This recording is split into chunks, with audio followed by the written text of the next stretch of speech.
button on a second person. Yeah, it I mean, has. you are, of course, but That's true. No one's gonna screw up your lane typically, which is yeah. nice.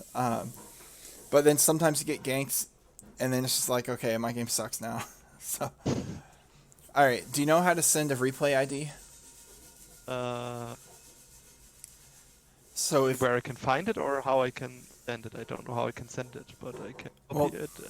yeah, you can just paste it Can to I me. copy? Yeah, you can copy it. I can't highlight it. Ah, now I can. Wait, tricky. See if I can copy it. So,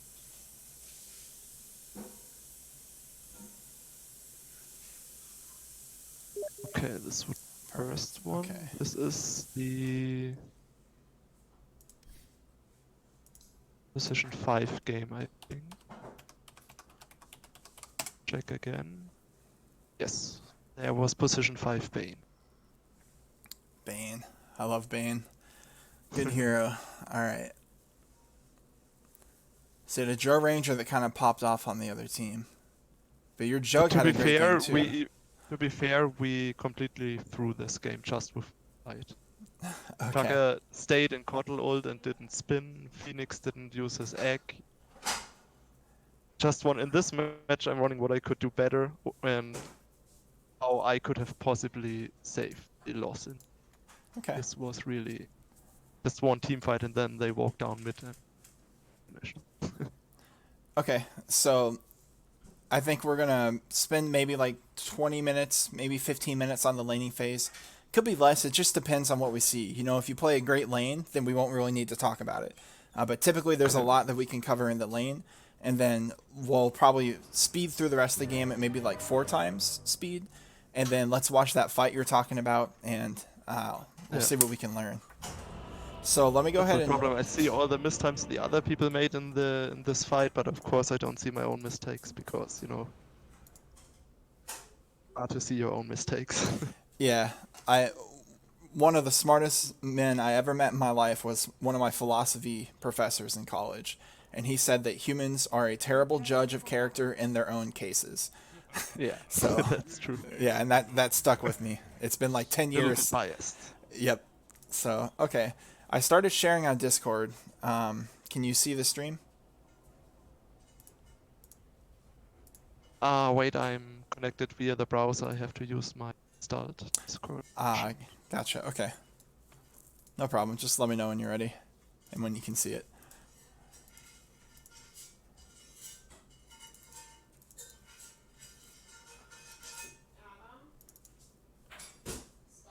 So,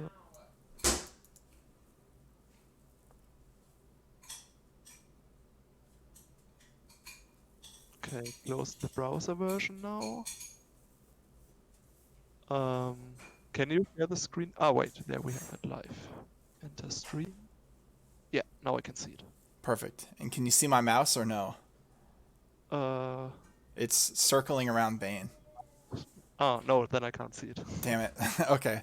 I don't know why. Wait, now I see that Bane is highlighted. Now, not anymore. Now it's highlighted. Now. Okay. Yep. So, all right. You won't be able to see the mouse. Discord just does that sometimes. I don't know why, but no big deal. So, okay. Right off the bat, at the start of every game, all your items should be purchased and you should be moving instantly. You've already done both of those things. So, great job. I'm looking at the lanes. Probably going to be a Tide Skyrath, right? So, you bought a stick level 1. Great item purchase. So, normally I would not be praising you for buying a stick right away, but in this lane, No, I it think just it's depends very on the smart. lane, yeah. Exactly. So I The few love. heroes were by it. Yep, and that's what I'm getting at. I love that I can tell you are really thinking about the game because you bought items that make sense. You're running out right away, so this is great. All good things to see. Really small thing, and maybe you're gonna do it. I don't see it yet. Moving the courier in front. Yep. I never do this. Okay. It's a very, very small deal. You know, it saves you like Yeah. 2 seconds on your first item delivery. Whatever. No, But, you know, sometimes. I forget it every time. Yep. But it's like 1 out of every 1,000 games that actually matters, you know? So, whatever. But you want to do everything you can, of course. So, Who do you think wins late game on these lineups? Mm, Do you think either team is going to have an I would issue? say if they initiate on us, we are fucked. But we have to catch them, like one of them at least solo, and then we can fight them easily, even in a team fight in the late game. Okay. So if this game is like 60 minutes in, 50 minutes in, you think both teams have a pretty equal shot? It's just going to come down to who gets the better team fight?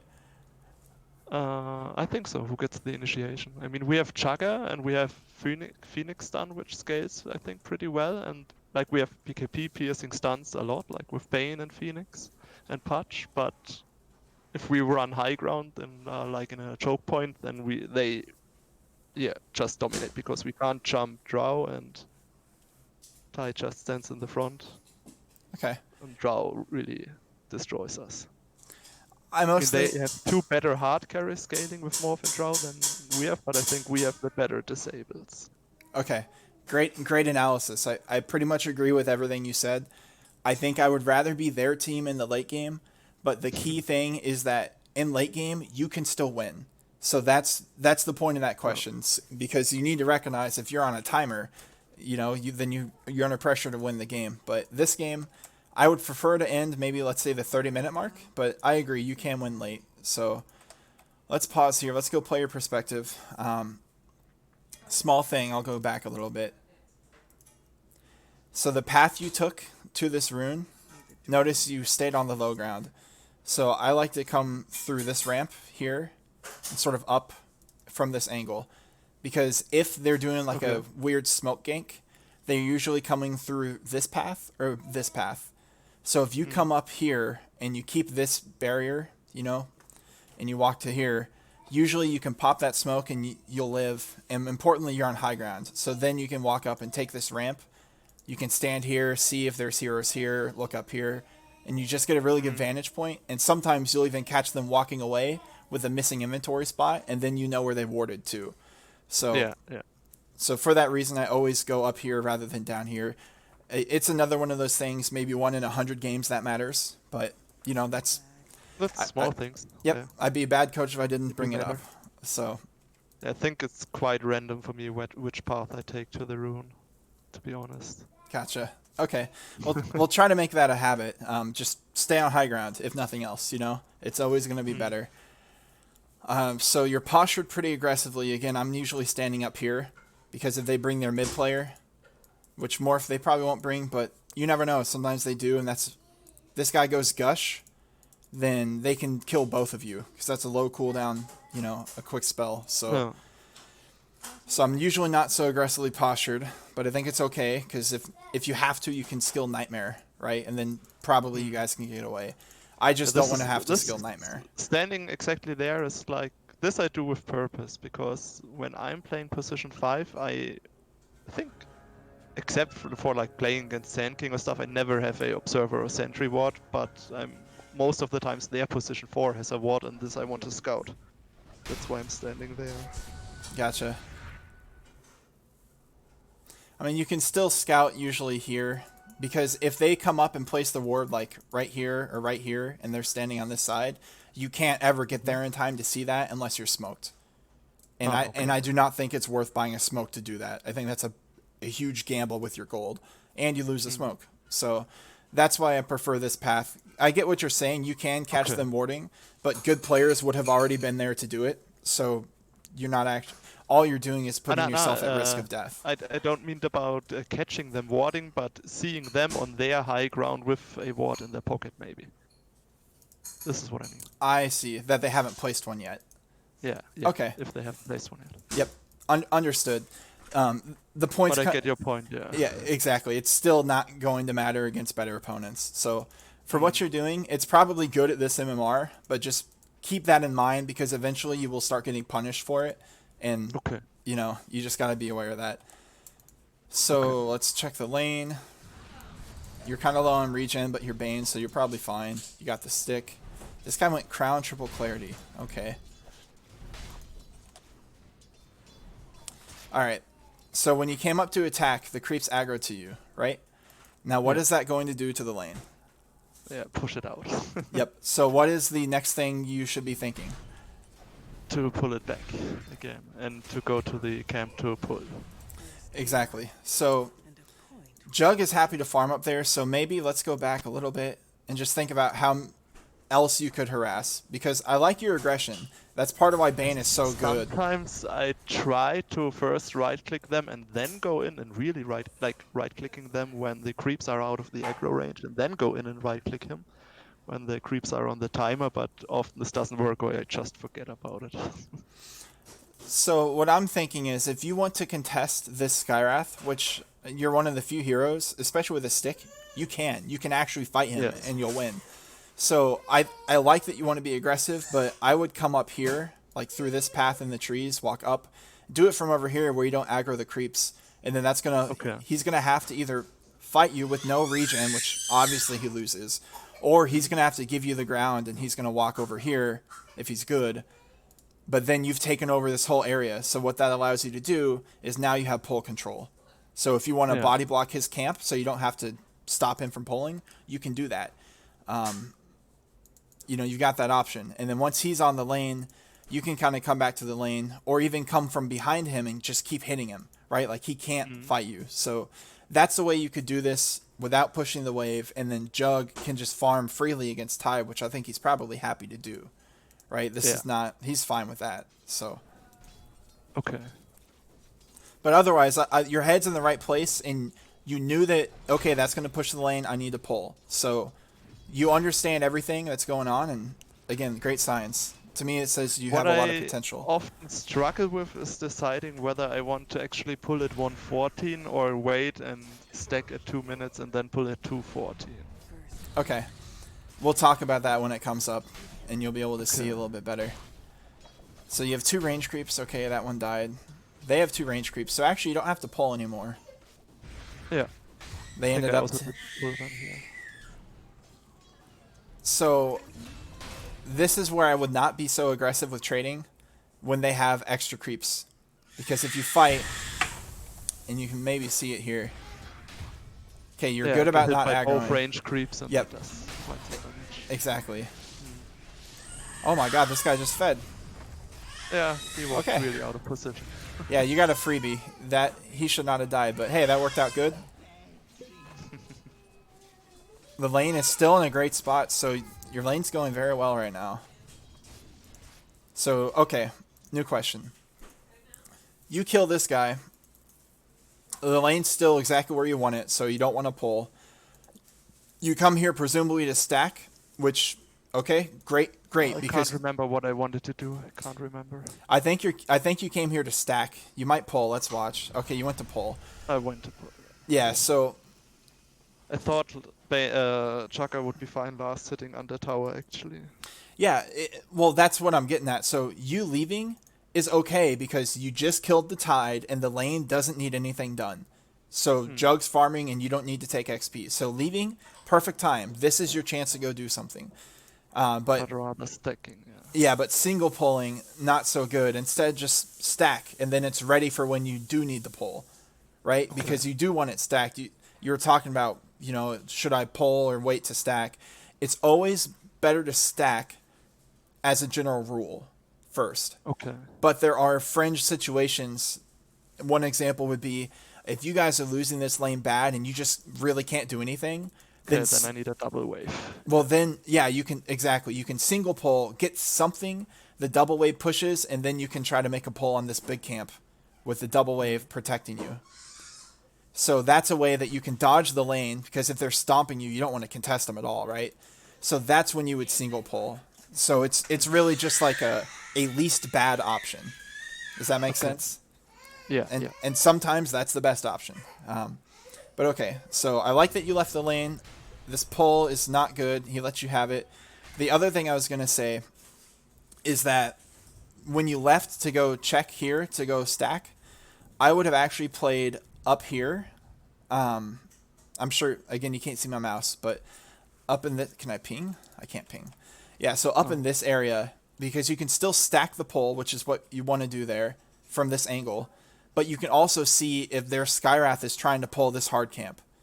Because if he pulls this camp, to his creeps, that's a disaster for your lane. Because that's going to kill half of their creep wave, and you guys won't get that XP. And it's going to push the lane so it's up here on their tower instead of here on your tower. So leaving was good, but the decision after, I think just stack from here and also police this pull, perfect. Okay.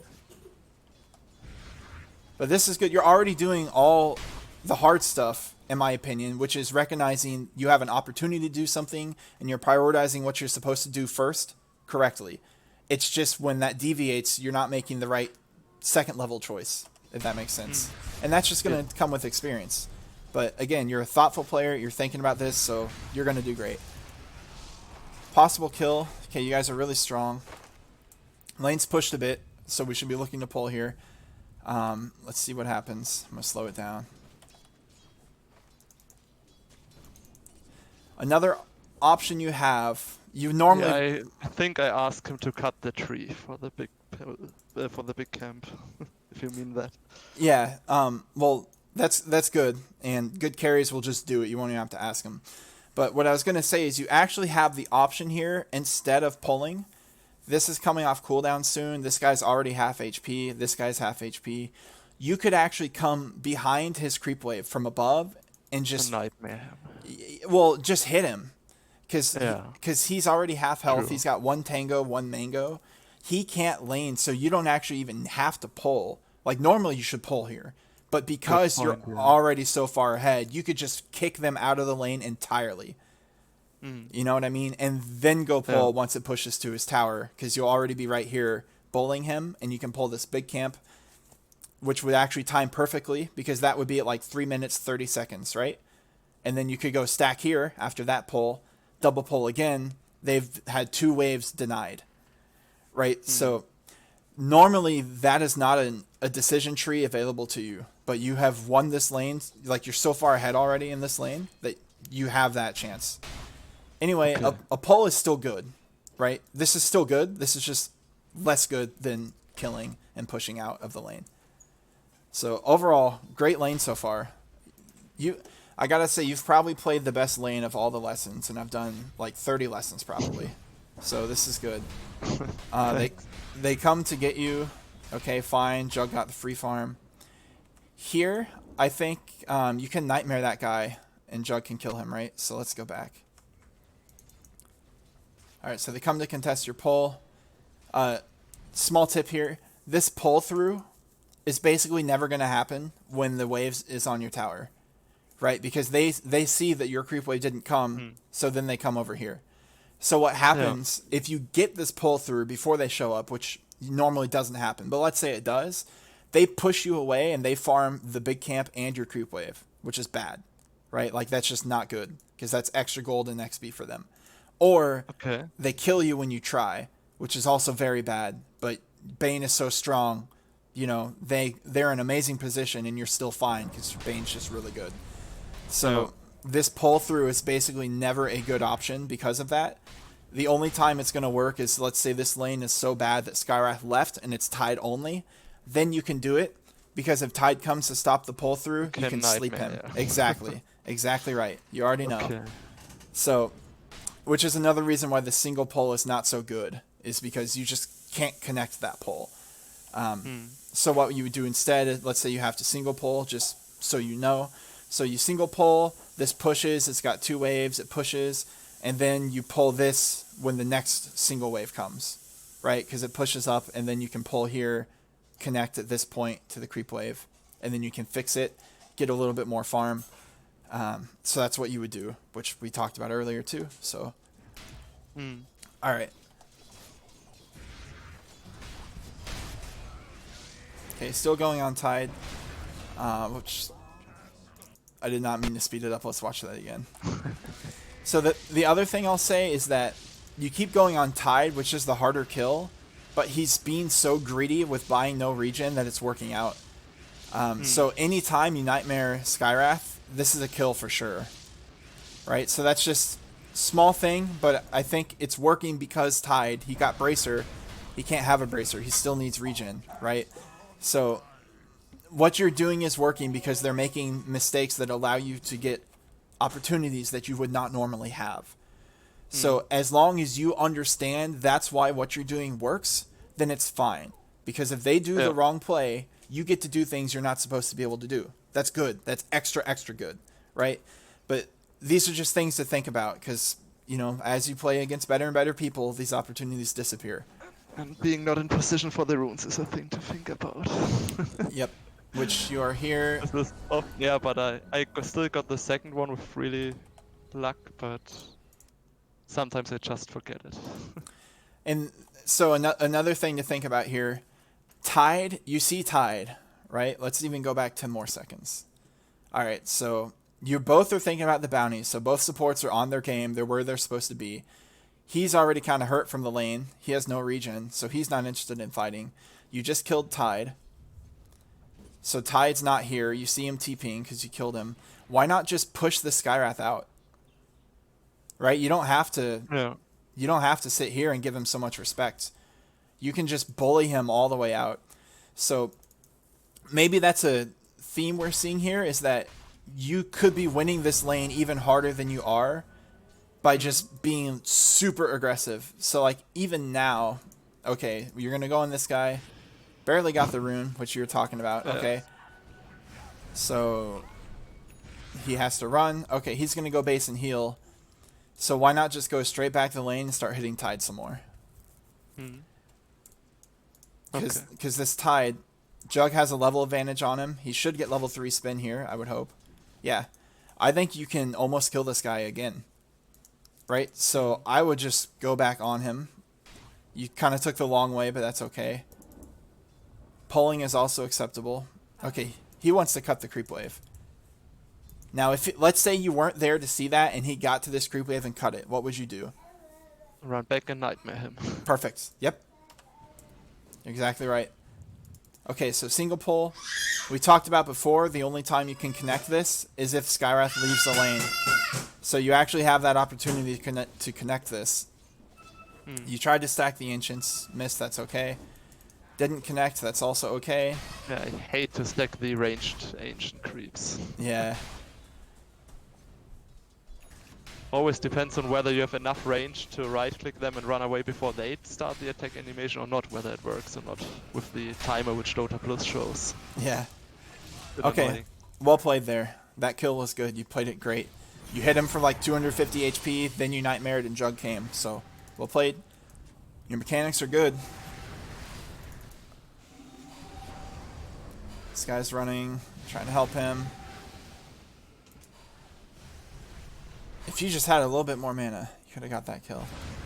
That was gutsy. I would not have manned up on this guy.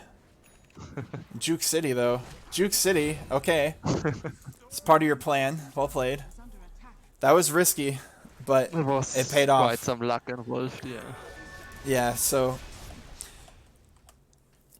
you're a player after my own heart because I love doing things like that. So totally get why some people just have the need to go the extra mile, right? Go above and beyond. But you should not do that when you're way ahead in the game. Yeah, right? Too risky. Exactly. Even game or you're from behind, I think that's okay. But doing it from ahead, the risk is very high and the reward is nothing. You're already winning, right? Oh my god, I thought you were going to die. And I thought I would be out of range. Yeah. Okay. Ooh, I think you're going to be alright. I missed. Okay, so lane's gone great. They had this ward the whole time, but it didn't matter. I do normally buy a sentry at the start of the game when I play hard support. Just so that if the camp is blocked, I get a guaranteed D-ward. And other times you can figure out where they warded. In this case, their ward didn't matter, and you didn't buy a sentry, and I think it worked out fine. So that's more of a preference thing. The reason why I do that personally is because I've lost many lanes because they block my pull, and I can't get it to like 3 minutes because the courier's slow, or maybe they snipe my courier. So that's why I always start with a sentry. Because I have PTSD from those games where it took so long to pull and we just get shit on. So that's why I do it. But so yeah, from my starting items, I could have just get the salve later or one of the mangoes, I guess. So based on how you started, I probably would have skipped the salve and gotten an additional mango. I Okay. think you have enough gold to do that. We can add it up later if we need to. But yeah, the salve is nice for you, but it's not required. Okay, this is Can you tell me why you're going top right now? What's your thinking Because I here? have a smoke and my oh no, wait. Why did I went top here? So it's 9 minutes and 30 seconds. The bounties and the outposts are about to spawn. Um, I can't remember whether that was my thought process or something different. I honestly can't remember. okay. Well, let me tell you. So far, we'll see what you do in the next 30 seconds. But heading top is exactly what you are supposed to do. Why is that? It's because this Because Chuck outpost. is easy against Titan, outpost is important, yeah. Yes, so even if this lane did not go so well, there comes the point around this time where you need to go get this outpost. As the general rule, there's exceptions, but general rule, you should be taking your offlane outpost first, not your safe lane. Your Jug is so far ahead. He's up 2 levels. You don't have to do anything else in this lane. The only thing I would say is leave him a ward before you leave. You put this ward, which is good. Yeah. I like this ward like right in between these 2 trees. So if they Okay. sentry on this cliff, it misses. It's just out of range. And it catches the river and it catches TPs and it catches in here if they pull. Okay, this one doesn't catch TPs, right. Yeah, this one won't get TPs. And this is also, a lot of times they put a sentry like on these 3 purple flowers here. And those Mm. sentries will catch this ward.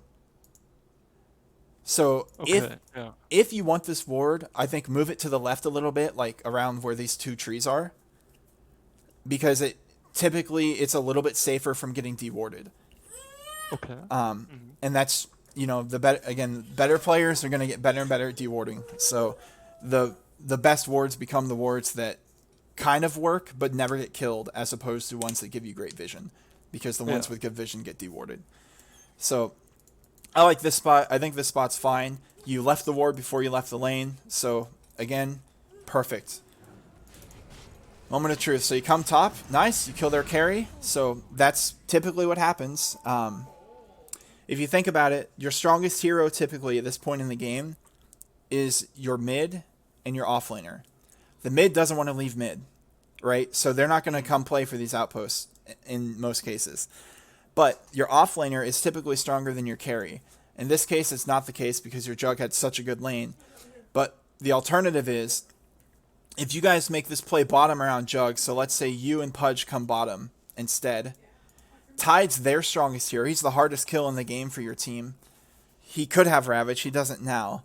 But then if they bring their supports, you're fighting around your carry, and he just wants to farm. Their carry just wants to farm. So that's why it's better for you to go to your off lane, because you killed their carry. If you fight here, you might get Jug killed. Either way, Jug's not farming, and Dro gets a free one-on-one lane against Phoenix, and she farms everything. So that's why you want to go to the off lane, not your safe lane for this outpost. So I don't know if you are aware of that or if you've thought that through, but instinctually, if nothing else, you already get that because this is where you went. And what happens? You killed their carry.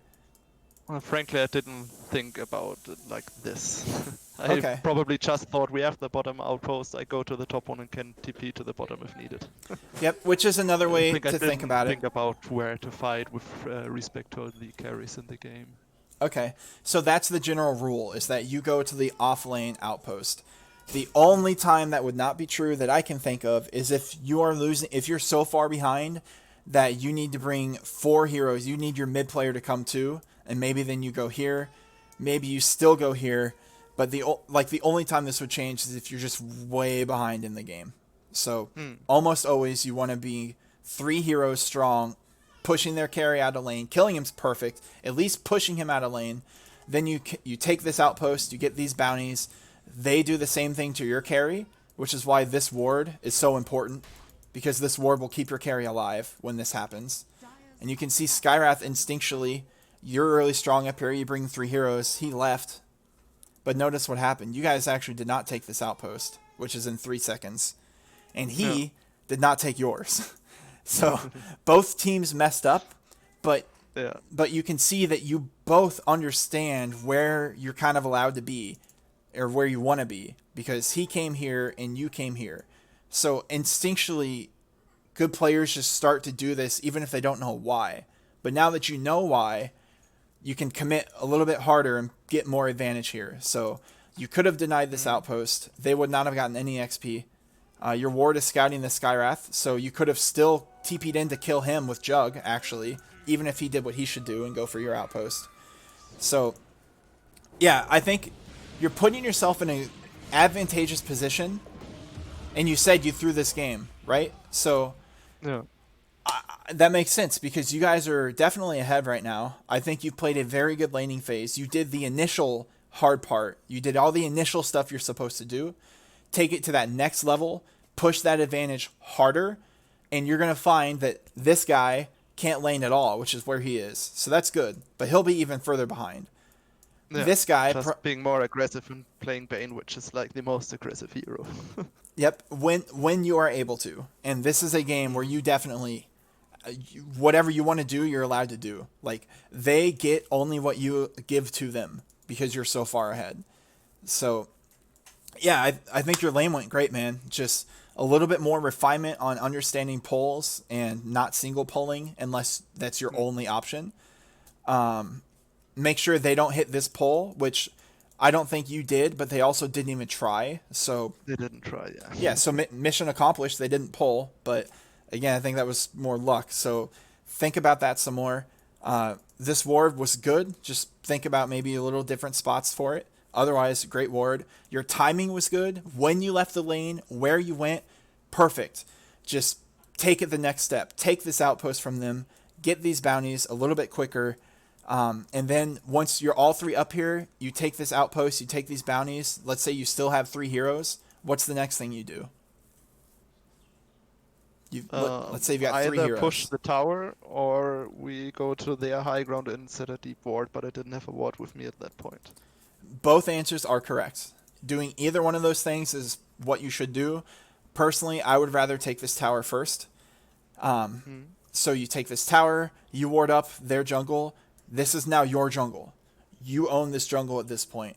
They are supposed to do the same thing, but because your jug is huge, they can't do that. So after that, what should your next play be? You've taken this tower, you've taken over their jungle. What's your next move? I think I just hit 6 in that game and barely hit 6.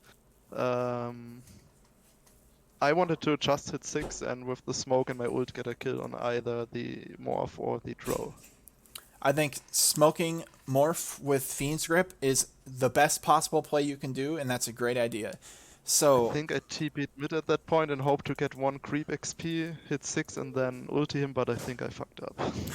Alright, well TPs are extremely valuable. So what if the 3 of you together take this tower, which pushes Dro out of the lane, she takes some jungle here, you take the tower, then you come up to ward up here, then you're right here for the mid gank you want to do, which is the correct play, and then you take this tower, you bring all 3 of these heroes, you 4-man this mid tower. The only way they defend this, they have to bring all 5 heroes and they have to use Ravage. That is the only way they're going to stop that push from this position that you're in. So if they do that, just walk away. Okay, there's 5 heroes mid. We're going to split up and farm, and they all just wasted their TPs, and now that's very inefficient for them, right? So that's a good move. If they don't bring all 5 heroes, then you just kill the Morphling and take his mid tower. And I will tell you that if you have a game where either team has taken their offlane tier 1 and the enemy mid tier 1 before the other team has taken this first tower, that game is over. 99% of the time you win that game, or you lose that game if you're the other team.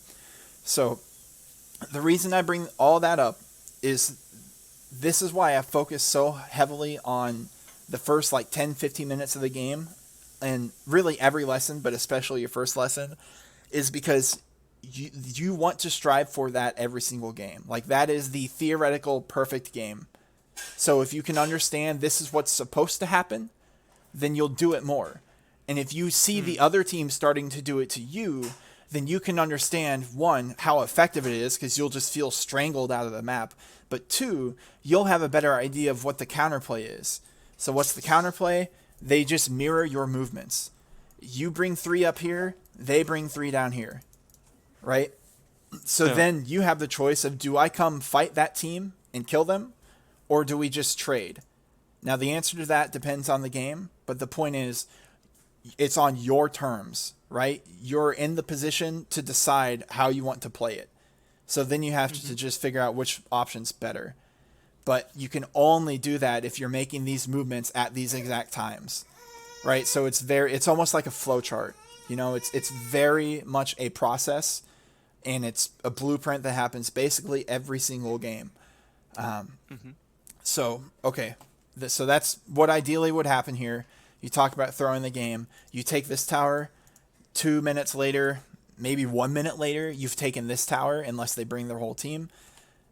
That game plays itself from that point. I think it becomes very, because you've got wards in their jungle.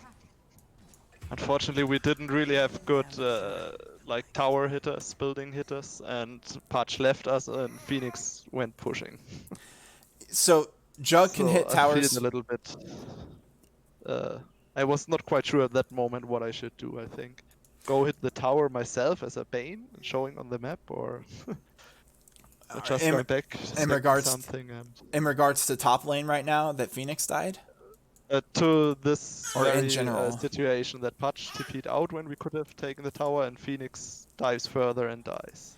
Yeah. So So whether it's worth for me to go to the tower, hit it a bunch with my weak right click, and do some damage to the tower, or to better be off the map, not showing and doing something else like staking or preparing a gank. So I think in this case, you're right. This is a really hard decision because Pudge made that TP was very bad, and you're correct. That killed your Phoenix. Now this tower is, not going to die, and now you're left here. You did what you're supposed to do, and now you're like, okay, what the fuck? Like, that Pudge just ruined my game. So because you have a catapult here, I would probably hit. Hey, can you please? Sorry, I've got a toddler. An infant infiltrating the computer. Okay. Because you have a catapult here, personally, I would work with my catapult and get a little bit more chip damage, but I doubt you take this tower. If Dro comes up, you can sleep her. She should not be able to kill you. And then, okay, whatever. But then after that, and you should have a TP, right? Yeah, you've got your TP. So if you want a TP mid, you can. I probably wouldn't go back bottom, but that's probably your next best move. And then if Dro does not come to defend this tower that you're hitting a little bit with your siege creep, then I would pull this creep wave she's got. I would pull it to this camp so that my wave... so the creep survives the siege creep. Yeah. Yes, exactly. Let the creeps push for you, because you're right. Bane's not really going to take the tower, but your creeps can. And this is kind of dependent on what Dro does, but that's what I would be thinking. Ultimately, you don't have any really good options because Pudge is TP, right? It's not your fault. There's just nothing you can do. At this point, I just followed him, but because I think that Pudge and me should play together with Nightmare and Hook. Yeah, and I just TP'd also mid, hope to hit 6 with the next creep wave and get him off, but didn't work out. Yeah, and I think you are correct to go try to play with Pudge, but I personally would have done a little bit more tower damage, just because I value that very highly, and that also forces Dro to come back, which she did anyway. So, now suddenly I guess they are pushing our tower and nobody's up there. Yes, exactly. Suddenly it's reverse. Your Jug was able to take bottom, which is basically due to you winning his lane so hard. So Jug got your tower. This is not common. This is very rarely the first tower you take, so that's very strange. I think playing mid here is fine. I don't think he's gonna die to a grip there. Fucked up the ult. Yeah. Because he barely moved out of vision and then Sans was down. Even still, I don't think that would have gone well for you because Tide was TPing in. So I don't think that gripping him, it's going to take you a while to kill him. He's going to be shifting his attributes. Who's your damage? Necro and That was Phoenix? also my question. I felt like I just have to play around Patch and either Necro or Phoenix. I mean, Chuck was also really strong at this point, and I think a few minutes later we went on catching Drow. But I'm not quite sure whether that was correct, that he took the long way killing Drow together with me, or whether he should have just kept farming and getting stronger and stronger. Yeah, so I mean, we talked about what should have happened, and the answer is kind of embedded into that. You, Phoenix, and Pudge should be playing together. Mm. So So maybe a important bit of information in that match. Chaka was the only other person speaking with the voice chat, and he was quite nice, so I communicated and did a lot of stuff with him. While I think Patch was flaming Phoenix, and Phoenix was flaming Necro, and so it was hard to play with them, so I played a lot with Chaka. okay, um, yeah, and sometimes that happens. You know that you do have to take that into account. So that, good point. That is also part of this calculation. But you guys really should have the three together, which would make sense to be here because that's Phoenix's lane. Yeah. Necro doesn't really want to do anything yet. He wants probably either mech or if he's going hood or something, it looks like. He's going to want that item first. He saved like 4,500 gold and then went Radiance. Radiance? Okay, classic. Fine. Once he has Radiance, then maybe he'll be more interested in playing. But until he gets whatever his first item is, Radiance isn't smart this game, but okay, Radiance, sure. Then he's, maybe more apt to play with you. Jug, I wouldn't play around him unless he wants you to be there, because he's just farming and he doesn't need any help. So don't bring more heroes to him, right? He's doing great, so just let him be there. Fortunately, he made the right move and went top at that point, I think. Yep, and that's, another thing he can do is go top after this tower. Because, again, this is where it should be happening. So if I were him, I would farm my way top. Your Necro got caught. Okay. So you guys smoke all the way back top, which is good. But, yeah, it's too deep. Yeah, that was my fault completely. I know exactly what happened here. This is so funny. So you made this smoke because you desperately feel like this Dro should not be allowed to be here hitting this tower. And you are 100% correct. There's no reason she should be there. And you also feel like she should already have been dead at least once, and she wasn't. And you are correct about that. Again, we talked about your Pudge. And because you're mad about it and you feel like you missed that opportunity, you push too far over aggressively. Right? Like that's Could be the case. Yeah, I think that's clearly what happened here, because that's why I would do it. So yeah, and where's Pudge? Right? Pudge isn't there. He's mid. You're never gonna kill this Morphling. The way you kill this Morphling, Necro never gonna kill them. yeah, you could kill him if you take this tower and you 4-man gank him from behind. 3 minutes ago. Like gripping him before he gets off his morph. Even if he gets it off, you do all the damage. Necro ults last. This is percent based on missing HP. He now has like 3,000 HP from doing that. So I think you can still kill him. But if not, he can't lane there and you can take his tower. So it doesn't really matter that you didn't kill him because you got the objective. Right? So this is one of those games where there's a good chance you just aren't killing Morphling this game. You might just have to accept that, look, we don't have a way to kill him, so we need someone to get an Orchid or a Sheep, or, maybe Necro buys a Dagon like a goofball. I begged Phoenix and Pudge to get a Spirit Vessel. Yeah, But I can't remember if one of them did or not. I think one of them did. You're correct. Vessel for sure. So Vessel's a must-buy, and then the other thing is Orchid or Hex. That will also work. But yeah, point is, right now, you just can't kill this guy. So this Pudge is like, is he your friend or is this just a random? This is completely all random. Okay. But at least he didn't build Aetherlands. I was really surprised. Well, I mean, this is tough because I think you guys played an outstanding game, and his decisions are making your game very hard. Yeah, this Keeper doesn't matter. This guy doesn't matter. So even though you get 2 kills here, you're killing 2 people. Doesn't matter. Yeah. No objective and just 2 supports. Exactly. Yeah. No objective. You didn't kill any cores. All 3 of their cores are farming. So they're fine with it. It's okay for those guys to feed there. You ended up losing this tower first, which is amazing. So, alright. We only have an hour. We've already lost like half of it. So we're going to go over. An hour is just not enough time. So whenever people do this, I go over. No big deal. But I think at this point, let's go to the part of the game that you were more interested in, the last team fight, Hmm. because I think it's pretty obvious what went wrong, at least up to here. And I think this game's way different if this doesn't happen. So, Okay.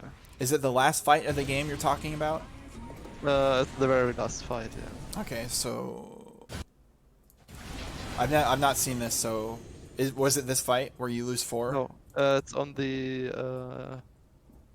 very right of their Rex, like on our safe lane, or their Rex on our safe lane. Okay, There, so like yeah. here. Okay. I'm actually gonna go back since we're here.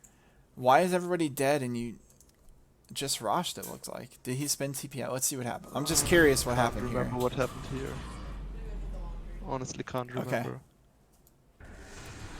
I can remember. I think I told my team, I don't know if this was then a misplay by me or not. I think I told my team to stay on the high ground in the triangle and keep it and cut the lane and then Chaka TP'd back or something like this and left us kinda alone there.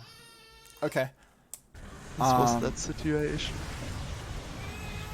Alright, so small thing here. So your team fighting. Boom, you hear that? You hear that egg? As soon as I should run towards it. Yeah, as soon as I hear this egg, I'm at least looking like, okay, what's going on here? So then you see Dro and Tide go to hit it. You're already glimmered, so Morph is going to go by you, which is good. We already talked about you're just not killing Morph this game. Right? Like, you just have to recognize this is a game where Morph dies last. Right? Like, he dies when his whole team is dead, and then you can just kill him. Otherwise, he doesn't die. But this egg, I think you could have gotten here. Nightmare and ulti. Yeah, you could have Nightmare Tide, grip the Dro, and then you can get that egg off, and I think this fight goes better. Yeah. Small thing, I'm just going off the sound cue. When I hear that egg, I'm at least looking, and that's what I would have done. Okay. Okay, so this isn't even a fight. So okay, that's how 4 died. Now we know. Okay, I think the next fight's the one you've been talking about. Oh my.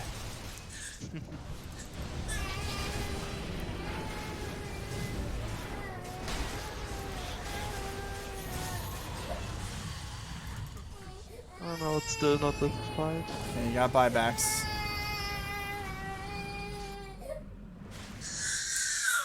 You already racked top. Okay. Yeah. That's why I wanted them to stay in the triangle.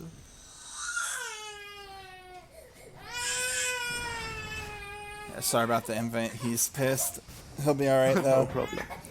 Yeah, my wife stepped out to get the laundry, so when she's back, he won't be so unhappy. Yeah, this is the fight. My goodness.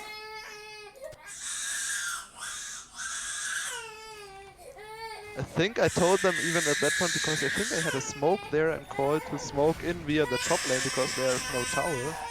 But they just said like, I think it was Chaka, I can't remember, but I think I was communicating the most with him and he said like, no, I'm strong enough, let's go high ground.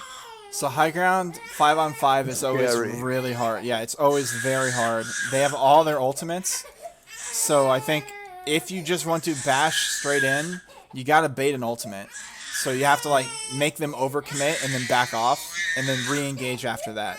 I think that's, but that's so hard to do with random people in a pub. Like that's a very coordinated team play, right? So with your friends you can do that. With pubs, unless you have played 40 minutes with guys that you really trust and like, because some games I get teams are like, yeah, we could definitely do that, but on average your team's not going to be able to coordinate like that. So your play call is a little bit smarter, smoking through here, but even that is a level of coordination that is going to be tough to get. So hang on, dude, this is driving me nuts. Nathan, it's okay. It's okay. You're gonna be alright.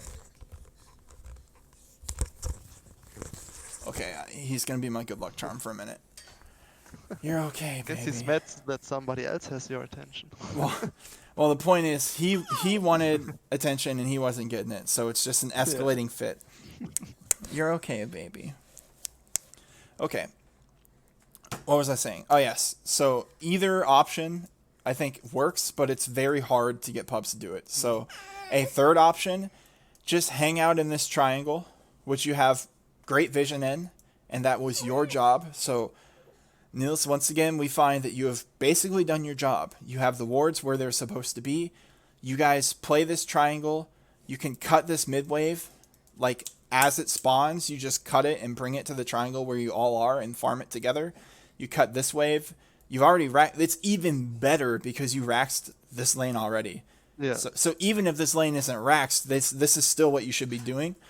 But There I since have you a question about this situation, because what I hate about Bane is that he has 0 wave clear. So yeah, if I can't convince any of my cores to go and cut mid, would it be better if I go there and drag their creep wave onto our high ground into my cores, that's so exactly what that you we should cut do. the wave, or is Yes. it rather not beneficial because this tells the enemy where we are? It tells the enemy where you are, and it dares them to come stop you. Because your team should be in this area farming this high ground. So if you come around where this opening is, to the left, so you come through here, grab the wave here, and bring it back. If they want to go on you, dude, that's fine. You know, then Okay. they have to blink in really far with these ults. Dro and maybe Morph gets there in time, but Dro's not really going to be able to get there, and then your team can counter initiate. Maybe you get hooked out. You got a Lotus on this guy he can put on you. You've got your own Glimmer Cape. I think you're totally fine to just pull this. You guys play here and you just farm this area until either 1, they come out too far and then you kill them, or 2, they never come out, in which case you're farming all of this and these 2 waves, and they're farming only here and maybe a little bit here, but you also have a ward here, so if they go here, you can kill them. Right, so that is how, like, did you see this video? You said you watched some stuff. Do you ever watch Jenkins videos? On his private channel or like on Dota Alchemy? I think it's his personal channel. I'm honestly not sure which channel it was on, but he had a video like a week ago, and it was titled something like "How do you go high ground?" And the answer is you don't.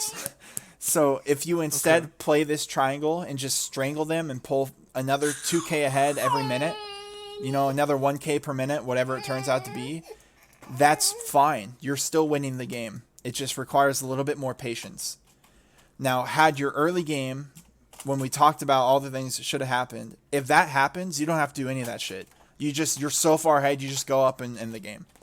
But that's like that you would need like a 10k gold lead back then to do that, right? So at this point in the game, yeah, you're 20k ahead. Oh, Jesus, sorry. He alt tabbed me. So yeah, you're like 20k ahead at that point, which is a lot. But as you can see, it still was not enough because their ultimates are so strong. I thought we would be fine. Honestly, I wanted to stay down, but they wanted to go in with Aegis, and because they were ahead. And I thought it would be fine if they just, even if Chaka dies with Aegis, he could just spin, go out, and they have no Ravage anymore, no Kotl ult, but people just stayed in. And I'm wondering what I could have done in that fight to prevent my cores to die. Right, so Because my thought was to just Nightmare Tidehunter, because nobody wants to go on him, so I can Nightmare him and then grip either Drow or Morph. But I think I just wasn't able to catch them. So the problem with grip at this point in the game is Kotl ulti will always counter your grip. So grip is sort of like a second round of spells type spell. You know, like you can't just go in and grip because it will get canceled. Maybe Morph will kill you. Skywrath can silence you. You might get ravaged. You're probably going to bait your team either way. Like grip at this stage, you just have to wait. So that's like, how do I grip? The answer is you just wait until it's obvious you can. Like, you can't force it, you know?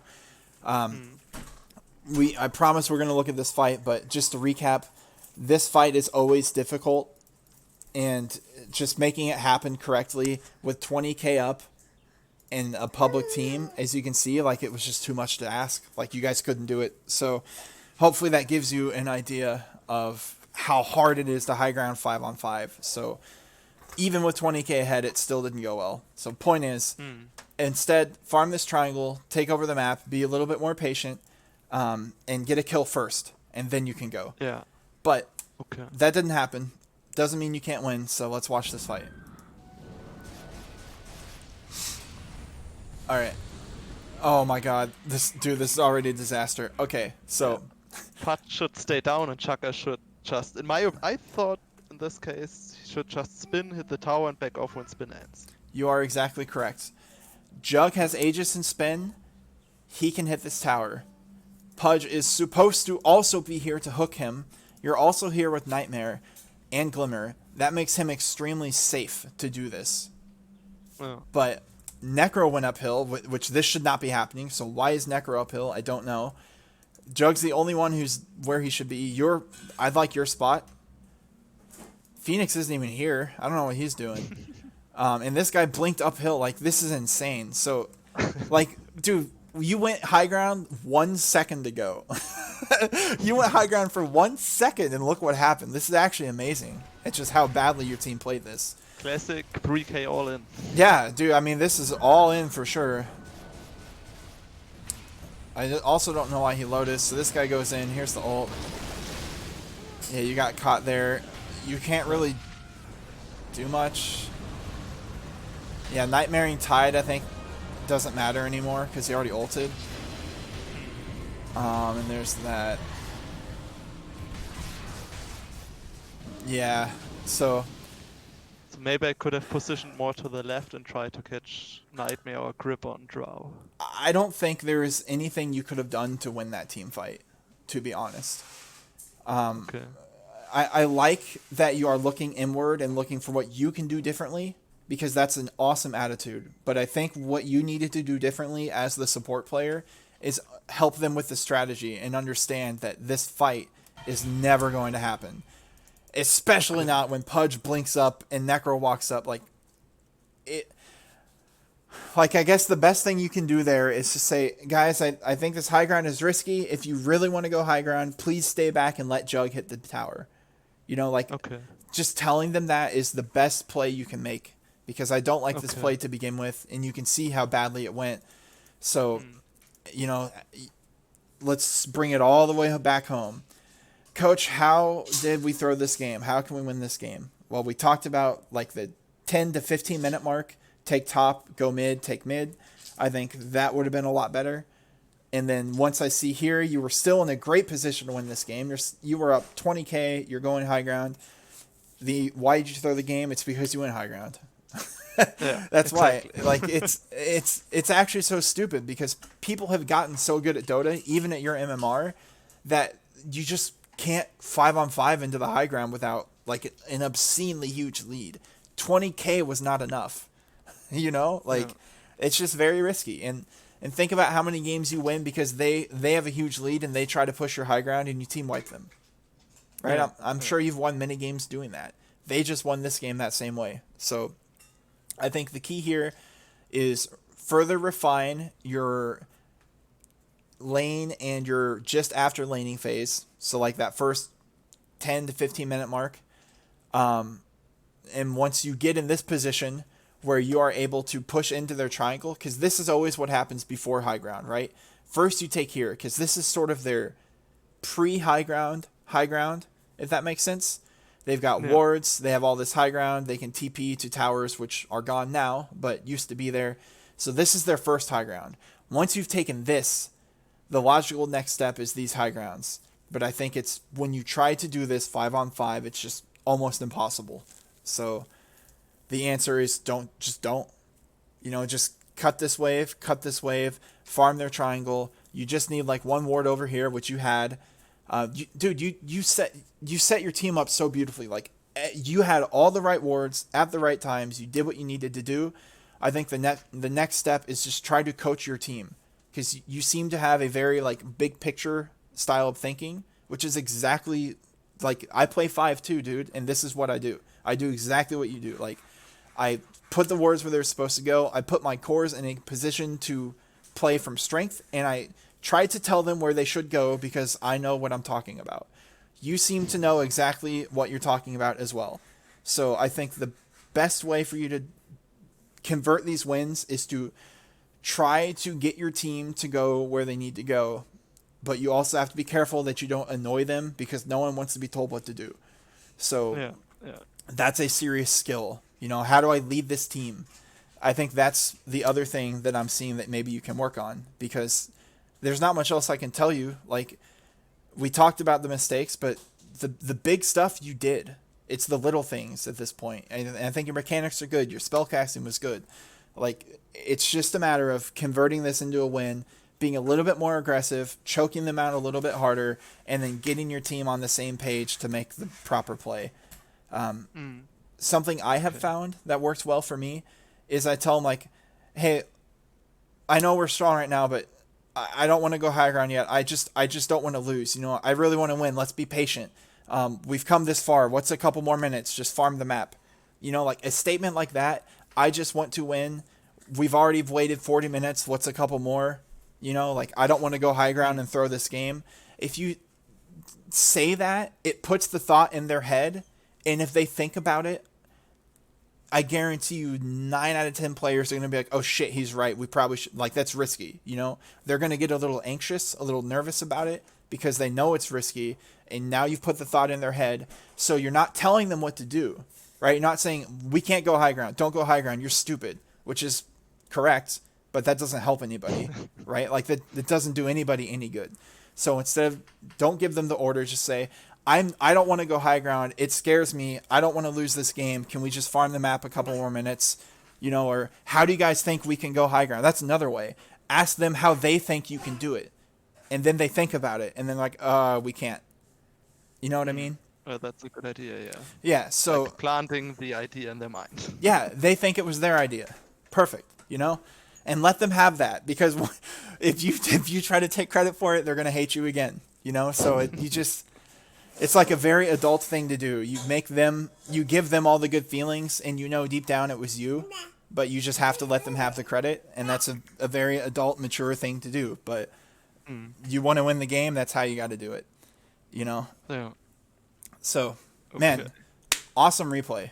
Very nice. So in this case, just staying on the triangle for a little bit longer, cutting both waves until next Roche is up. I mean, we still have Aegis at this point, but waiting for the next Roche for high ground, probably in farming until this point.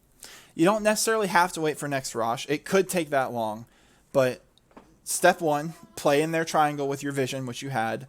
Step 2, pull these creep waves, which will never have the creeps. Could have done, yeah. Okay. Right, and then what that's going to do is these creeps only go this far, which means they never see anything out here. They never get vision of any of this. Like, they can only see their base, and then for a couple seconds, every 30 seconds, they see, like, up to this point, up to this point, up to this point. They can't see anything. They don't know where you are. They're not feeling safe to farm. And then if they come to contest you, you go kill them, and that's your opening to go high ground. If they never come to contest you, then they just don't get any farm. Yeah. So right. So people just stay in base and don't smoke out. This and that's, never happens. So how can you ever lose a game where the other team doesn't farm and they just sit and you farm? Like you literally can't lose that game. So that is, I mean, that's the solution. It just takes some patience, and that's the hard part, because especially when you're way ahead, you just want to go kill them. Totally normal feeling, I'm strong, they're weak, they're my enemy, let's go bully them. Like, that's the most human emotion you can ever have. But it's a trap. They're stronger than you think when you're going up into high ground. So anyway, I don't... Yeah, go. Any questions? Okay. I've talked a lot, dude. I've said enough. What do you think? I think all questions were answered. I know what I could have done better now. I think I learned quite some bit yet now. Yeah, I'm happy with that. Okay, good. Cool. And really, in my opinion, you're doing the hard stuff already. So it's just, the next time you're in this position, I would almost guarantee you that you're going to screw it up again, but you'll be so mad at yourself because you'll know you screwed it up as you do it. And you're like, oh my God, I can't believe I did it. And that will be the last time you ever make those mistakes. So just now you know. Hopefully. Yeah. Dude, if you're a god, you'll have it next time. But almost everyone will screw it up one more time. And then they're like, God damn it, never again. And that is the time where you've truly got it down. So Okay. I think we have time for. You said you had another replay. There's not going to be time to Yeah. play another game, but let's take like 10 minutes. Let's check out your laning phase from position I mean, 4. we are like already 10 minutes over the time. If you don't mind, we can also just like I can just schedule another hour somewhere. I mean, Okay, I have no problem with that. sure. All right, it's up to you. So give me like a 5-minute break. I need to change a diaper, so let me take care of that. I mean, if you want to, we can go on for another hour later on. I can book one whenever it fits your schedule. Well, Or another day, I don't mind. well, that's what I'm getting at is if you want to book another hour now, give me like 5 minutes. We could do it now. If you're happy with that and you want to take a break, do it later. Totally fine. It's up to you, man. You know, you're the customer here. I just want to do what works for you and what makes you happy. So, however you want I to do just it. think you're quite busy at home at the moment. No, it's dude. One of them's asleep right now. This is easy. So, like I said, I just gotta change the diaper. That's all. I mean, for me it's 8 o'clock in 20 minutes. Shall we meet at 8 o'clock? In the meantime, I don't know, take a tea and book the lesson or something like that. Okay, sure. Cool. So we'll take a short break, about 15, 20 minutes. Yeah. We'll meet back and See you later. all right. Cool. I'll go ahead and Bye-bye. stop the recording then. Talk to you soon. Okay.